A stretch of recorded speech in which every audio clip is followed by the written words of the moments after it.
when you take this money out, not only is it tax-free, it's not even reportable on an income tax return, which means it doesn't count in the provisional income calculation, which means that your Social Security is tax-free.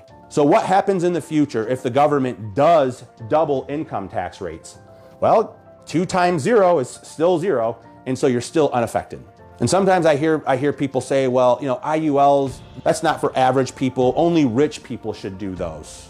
Well, rich people do them a lot, and here's why. Let's say that we had a guy that really built up a ton of money, and let's say that in retirement he was taking $248,000 a year, so $250,000 from his IUL.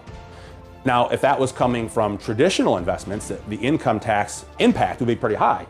But in an IUL, it doesn't matter if they're taking $250,000. Still at 0 federal tax, still at 0 state tax, still Social Security tax-free. So that's kind of the power of understanding the income tax law on your money as you take distributions. So yes, wealthy people do this, and that's a huge reason why, but that doesn't mean that you shouldn't. It's at least part of your portfolio.